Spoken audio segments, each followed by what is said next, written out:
Good morning and welcome to 365 Days of Amazing Stories with Theo Mayer. Here we are on day 266. And it's a Saturday, believe it or not. This is a multiple of 7. It's actually 38, week 38.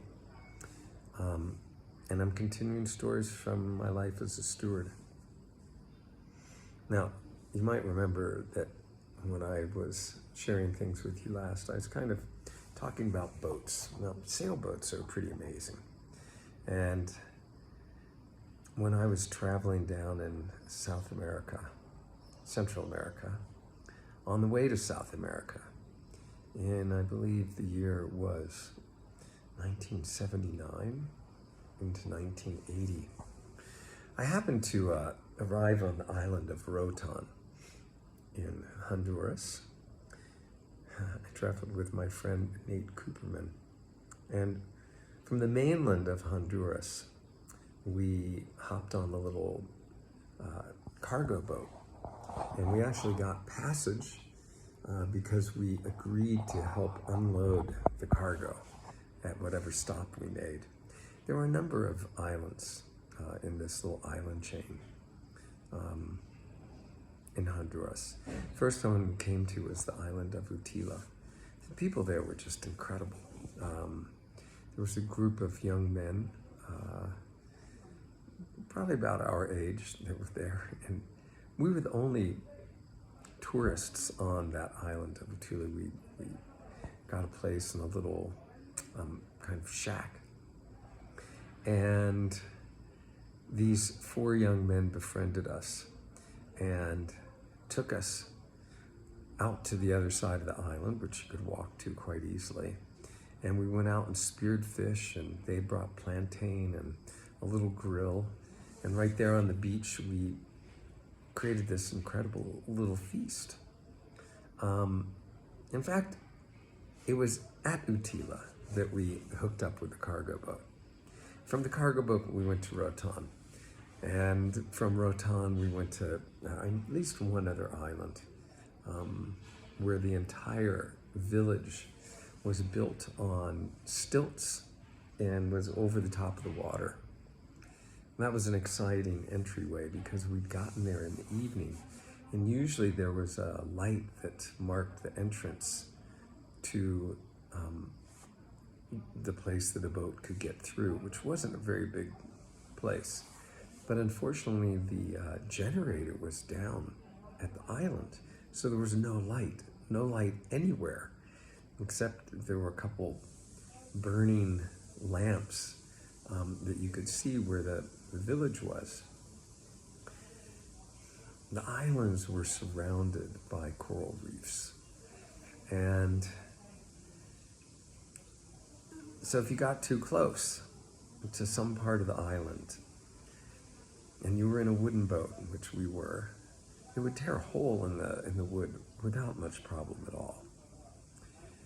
Our captain did not know where to go in, and so our motor was slowed to almost nothing, just an idle.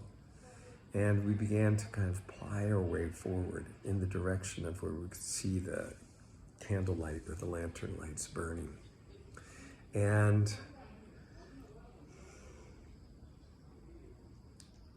the lights weren't good back then. The boat didn't have lights except running lights. And a couple of the crew members got out onto the bow of the boat with flashlights. Nate and I grabbed our passports and money bags, wrapped them around our waist, and waited for the worst. And we were slowly making our way up, trying to see if this was the entryway, when suddenly there was a call from one of the crew members to reverse the boat, because straight ahead with these dim little flashlights, they could see in the water a coral head. Well, the boat began to lurch because the skipper put it in reverse and then throttled up. And it was a big boat. It was moving forward, so the propeller was just churning the water. Miraculously, we didn't hit the coral head, and the next time our captain tried to go in, which was done in a similar fashion, we did find the little channel and made it into the town. Well, after that, we went back to the island of Rotan, where we got off the cargo vessel, and kind of got to know the area a little bit. It was kind of a cool area. But there were some cool things that happened there as well. I ended up spearing a huge fish there in Rotan. It was a grouper, probably about 60 pounds. And I had brought with me a little Hawaiian sling that broke up into 3 different pieces. And so I hit this thing in the head, and it shook so violently that it shook my spear apart. It began to swim out into deeper water. Fortunately, I guess I'd hit it pretty good. So I dove down. I was just snorkeling, and I grabbed a hold of the spear, and I turned the fish in the direction of the shore, guided it sort of up to the surface so I could get a breath of air. And then I just basically swam the fish in until we were in shallow enough water, and what I had done, was enough to do it in. We carried it into the fish market, and we just gave it to the fish market, and it was distributed amongst the people in the village. I learned while I was there that there was a guy from America that had a 120-foot schooner. I don't remember the name of it right now. It was a wooden hull around iron ribs. And he was rebuilding it. And he brought it there because he was going to rebuild it with Honduran mahogany. The problem was they didn't have enough railroad. It was, the haul out place was on railroad tracks, old railroad tracks. And in order to get the boat up, you bring it onto these, the railroad wheels, there was no car, and then haul it up the track until it was hauled out. And there weren't enough, so he was waiting to get, this together. And I got so taken by the project that I decided to go back to the US, check in with people, bring back my dive gear, and help this guy out with rebuilding the boat. Volunteering my time, of course. So I do this. I went back to California, got my scuba gear, came back, and started living on this boat, waiting for this guy, Doug, to get his act together, which it took him a long time. In fact, while I was there, he never got it together. So we did little things. There was one other American there, and there was this guy from Panama there. Scotty was his name. Now, Scotty was crazy. He would climb up the main mast of this schooner, which was quite high, like 90 feet or so. Maybe it was 100 feet high, this mast, and dive off of it into the water. Amazing. Anyway, so Doug never got it together. But while I was there, I met this couple that was caretaking a boat, 46-foot Ted Brewer designed cutter-rigged sloop. The owner was from New Jersey. They'd sailed it down to Honduras. He would fly down, get on board the boat, and then they would travel around a little bit. And so anyway, they invited me to come aboard and go around Rotan with them on this boat. And I just fell in love with the whole sailing life. It was like you could travel around with everything that you needed and wanted.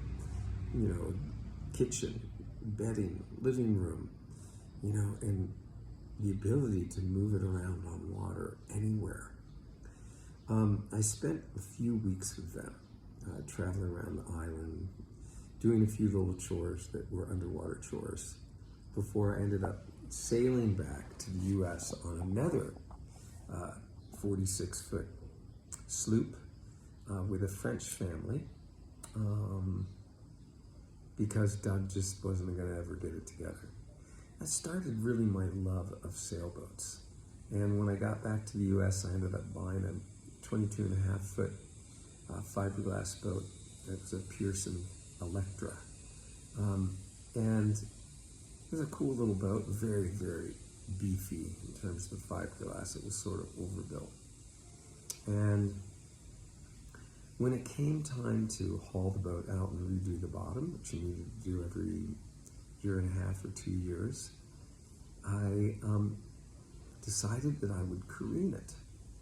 And careening a boat is a really cool thing to do. So I waited until it was a perfect tide sequence.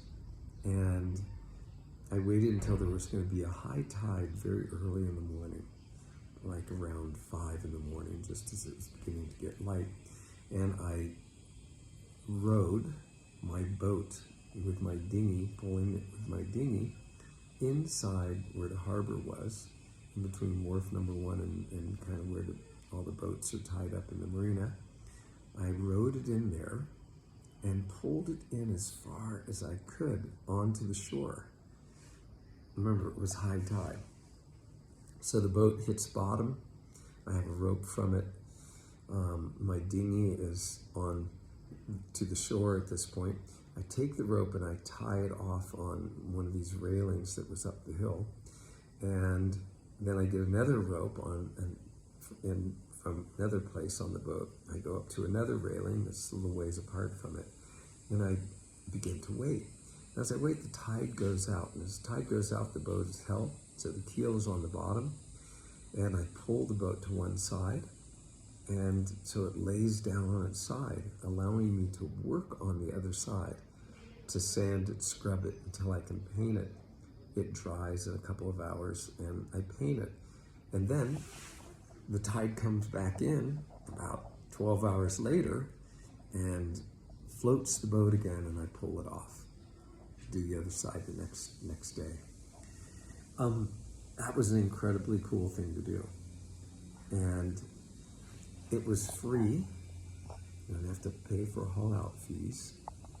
And it did attract a lot of attention because, here suddenly is a boat on the beach on its side. People couldn't quite figure out at first what was going on. So anyway, old way of doing things. It was done for centuries. Back before there were places to haul your boat out. They'd pull it up on shore like that. Simple way of doing something, now machines. Old ways are sometimes the best ways. Okay, that's it for today. More stories next Saturday from my life. Enjoy your weekend.